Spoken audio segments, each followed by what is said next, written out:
Kita kembali di Polemik, kita membahas tentang prostitusi tak pernah mati. Mungkin sama dengan saya atau Anda juga mendapatkan lewat broadcast message atau lewat WhatsApp segala macam, ada daftar nama, singkatan-singkatan lengkap dengan harga. Kalau Mbak Paipi pernah dapat?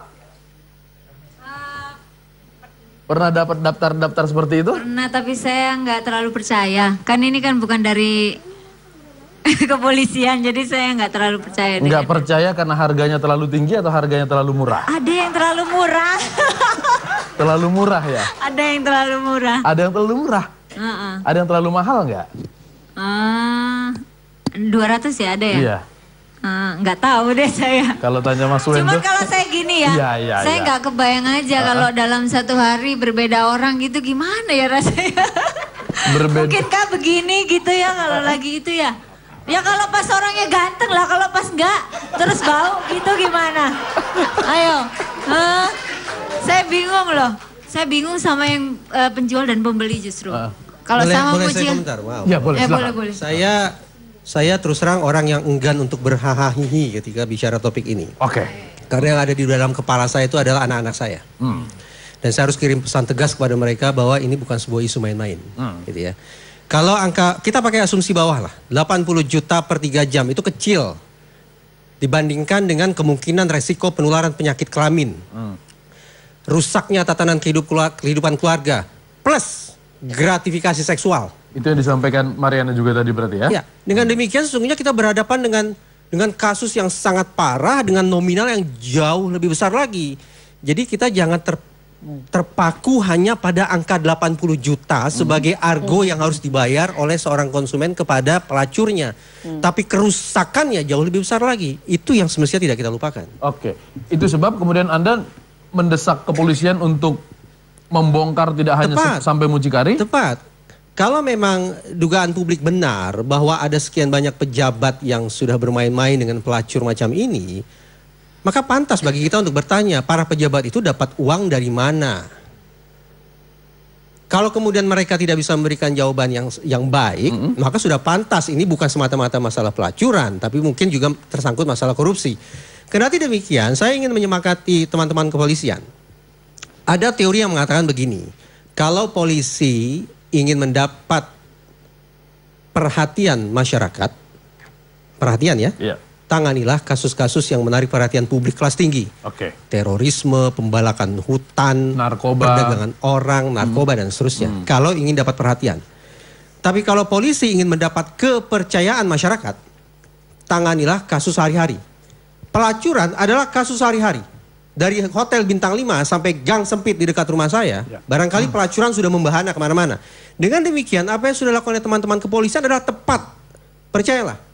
Betapapun ada polemik antar lembaga penegakan hukum, tapi kalau polisi konsisten membongkar habis kasus-kasus pelacuran macam ini, bukan hanya perhatian, bukan hanya masuk koran, tapi mendapat kepercayaan masyarakat. Dan mengembalikan nama baik tadi itu. Tepat, semakin baik lagi. Oke, membongkar tuntas itu maksudnya meneruskan seperti sekarang, hanya menahan mucikari dan menahan mucikari-mucikari lain? Saya tetap berpikiran, untuk pelacur kategori 2 harus sapu bersih. Mucikarinya, tamu atau konsumen atau penggunanya, plus pelacurnya harus digilas habis. Oke, Pak Agus, Bapak Hira dulu mau menambahkan sebelum ke Pak Agus. Setuju sekali dengan Mas Reza ya, dan saya yakin bahwa apa yang dilakukan Polri ini sudah yang terbaik, dan saya percaya bahwa ini tidak mungkin dilakukan Polri sendiri atau pemerintah sendiri. Ini harus melibatkan juga warga atau masyarakat. Kita harus bisa belajar dari negeri Tiongkok. Di Tiongkok itu untuk menjaring prostitusi online, itu mereka melibatkan warga. Jadi warga bisa menjadi polisi cyber. Tetapi memang warga itu diberikan hadiah, ada reward ya. Jadi misalnya dia melaporkan dapat reward ya. Kemudian dia melaporkan IP address dia dapat reward ya. Saya rasa kalau ada reward, orang Indonesia ini paling senang hadiah. Itu pasti akan sangat-sangat membantu gitu ya. Jangan artinya kalau tidak melibatkan masyarakat, jujur pasti akan repot. ya. Dan reward ini juga mungkin untuk RT-nya, RW-nya yang mau melaporkan gitu ya, yang tidak hanya menganggap bahwa itu kan urusan orang lain. Saya tidak mau mengurus, tapi begitu kita galakkan, Polri menggalakkan, pemerintah mensupport, DPR kemudian juga membuat rancangan undang-undang yang baik, yang masif, saya rasa kita bisa mengatasi permasalahan ini. Oke, Pak Agus, sepakat dengan Mas Reza dan Mbak Fahira tadi bahwa ada kategori 2 yang dengan kerelaan melakukan ini juga harus ikut diberantas tuntas. Iya, tentunya saya tidak akan kategori 1 atau kategori 2 ya Mas Latif ya. Tapi apa yang tadi disampaikan Mas Reza sudah dijawab sebetulnya sama Mbak Fahira. Ya, sudah mendukung saya itu benar itu. Jadi begini, maksud saya begini. Seorang itu yang membantu polisi harusnya dapat reward. Nah, inilah upaya kita yang sekarang ini, yang sekarang sedang kita ungkap ini, salah satunya itu berkat peran serta masyarakat kita bisa membuka ini. Nah, apakah nanti orang yang sudah bantu kita mau kita bui sama dengan RA? Nah, tentunya ini nanti menjadi bahan pertimbangan lagi ke depan seperti apa. Sama seperti kita menangani kasus narkoba. Ya, seorang polisi yang kadang-kadang kan kita lihat polisi menyamar sebagai pembeli. Nah itu kan. Nah sekarang kalau misalnya polisi membeli, terus dia sama juga digerebek dengan yang penjual, masyarakat polisinya saja masuk kerangkeng katanya karena dia melaksanakan tugas, apalagi kita. Lebih baik nggak usah. Akhirnya bantuan kepada kita makin lama akan makin menurun. Tapi bukan berarti, ya, bukan berarti bahwa kita juga melegalkan. Tadi dikatakan oleh Mbak Fahira bahwa bagaimana kita membuat pernyataan bahwa kita perang terhadap prostitusi. Kita perang semua terhadap perilaku menyimpang, apapun itu bentuknya. Sehingga kita buktikan dengan pengungkapan-pengungkapan yang ada. Nah sehingga ke depannya kita berharap setiap kesempatan, saya selalu mengatakan bahwa Polri nggak akan mungkin bisa bekerja sendiri. Peran serta masyarakat amat sangat kita perlukan. Nggak mungkin bisa. Kalau masyarakat sudah a priori, seperti pimpinan tadi sampaikan, mengembalikan nama baik sudah mulai susah, itu kan kita bingung mau kemana kita bekerja tanpa support masyarakat gitu kan. Sekarang polisi tidur aja jadi masalah Mas gitu kan. Ya jadi bagaimana mengembalikan nama baik itu tadi Mas Reza sampaikan supaya lebih baik lagi, itu semua kita serahkan kepada masyarakat. Tapi saya sambung Mas Reza tadi, saya kuatkan saja bahwa kenapa polisi berhenti hanya di mucikari? Apakah ada kendala undang-undang, kendala KUHP? Ya tidak, kita lihat yang tadi saya katakan untuk kasus RA ini, AA ini, memang kita banyak dibantu oleh orang lain, oleh pihak lain gitu kan.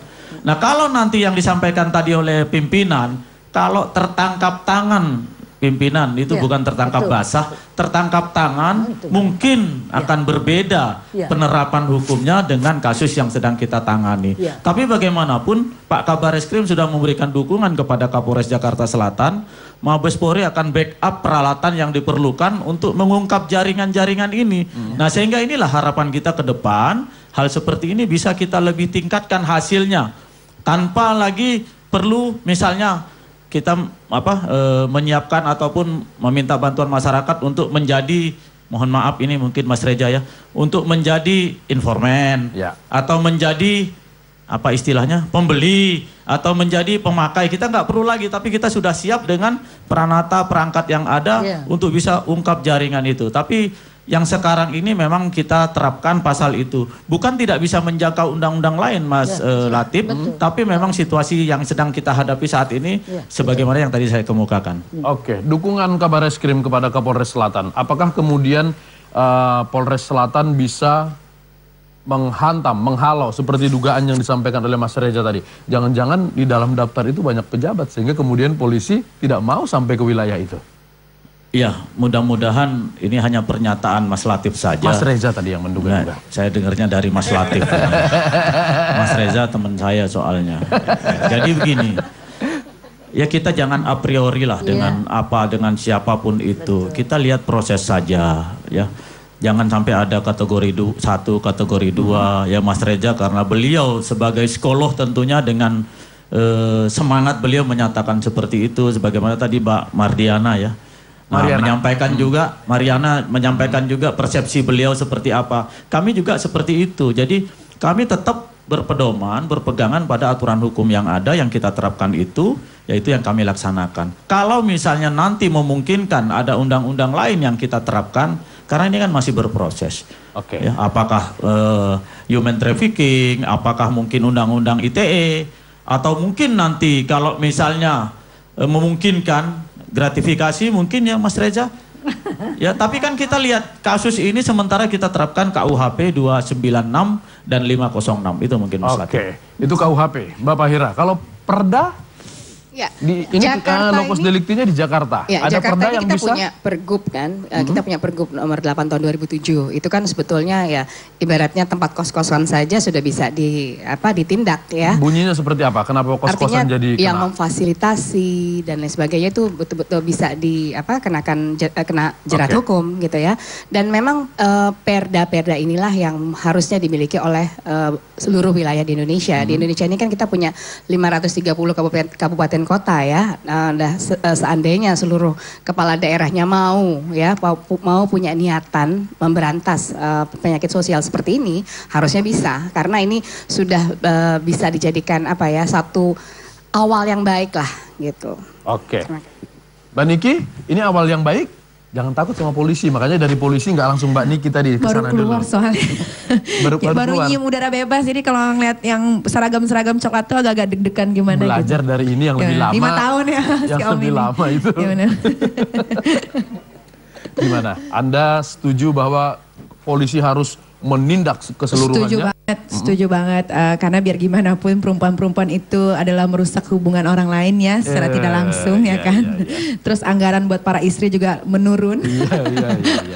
Jadi ya ini kan setuju banget gitu, karena ya generasi kita tuh kan makin lama makin banyak ya.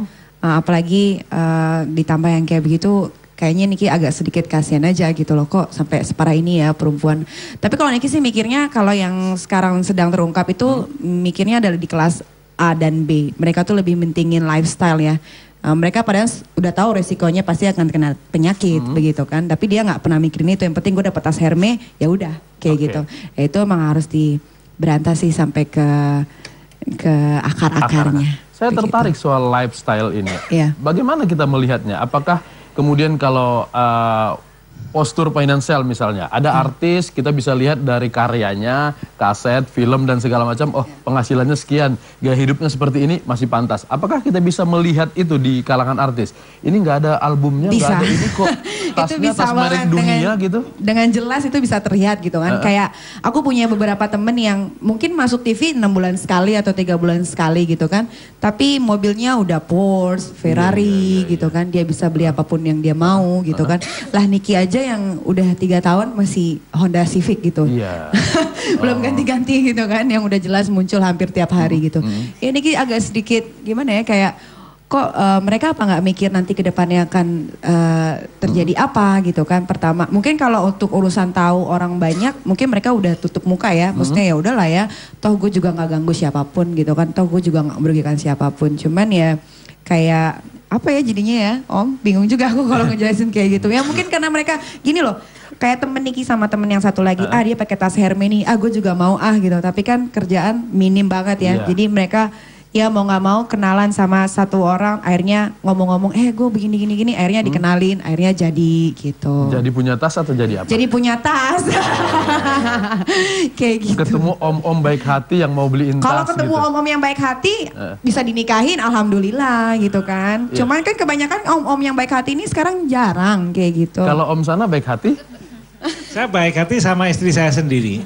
Iya. Iyalah, siapa? Masa sama istri orang lain kan ya. Ketahuan.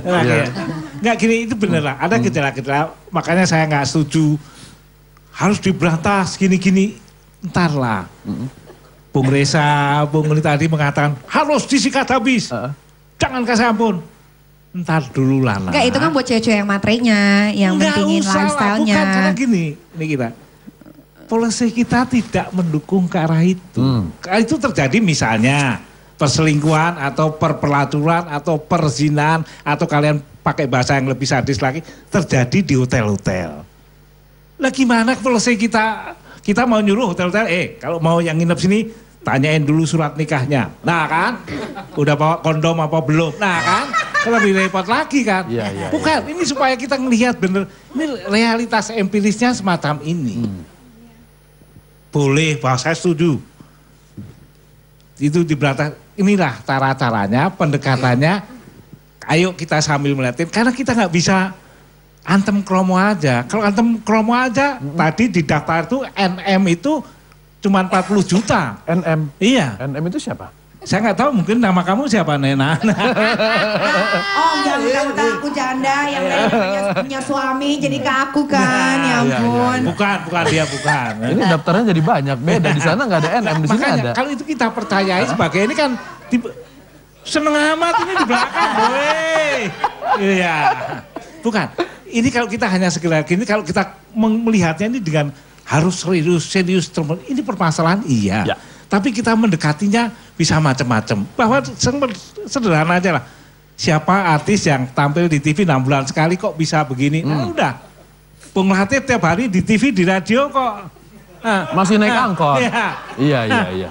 Kreditnya aja belum lunas. Nggak apa-apa. Nah, inilah sebetulnya bagian-bagian yang akan bisa. Kalau pencegahan ini, Mariana, ini dari sisi perempuannya, kita masuk.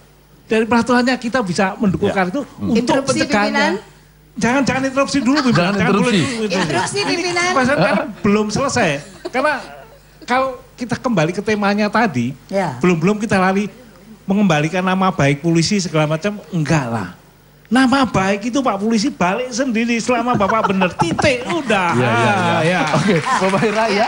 Saya interupsi ya, artinya memang akan ada orang-orang yang punya pendapat seperti Bang AA. Bang AA. Akan ada orang-orang yang seperti nama Mas saya Reza. Arswendo, Bu. Nama saya Arswendo, bukan AA, Bu. Arsen betul. Terus kemudian akan ada orang yang seperti Mas Reza dan saya dan banyak orang tua, mungkin di samping kiri saya juga akan berpendapat seperti itu, bahwa artinya kita harus support polisi ya, dalam hal apa? Sebagai anggota dewan yang baik ya, teman-teman saya di sebelah di DPR itu yang mesti mulai memikirkan lah, artinya bolehlah kita belajar ke Swedia ya, ke Swedia artinya, juga Kanada ya. Kanada, kita perlulah belajar dari mereka. Artinya kan secara signifikan terbukti dengan adanya regulasi bisa menurunkan angka itu. Regulasi, kan kata kuncinya adalah regulasi. Kata kuncinya regulasi. Selama belum ada regulasi, selama belum ada revisi KUHP, ya ini hanya akan jadi semacam apa ya, permainan atau sandiwara saja. Dan juga harus diikuti oleh polisi-polisi di wilayah yang lain. Jangan hanya di Jakarta Selatan saja. Saya garis bawahi regulasi, tapi kita tahan dulu, Mariana. Kita harus istirahat. Polemik segera kembali.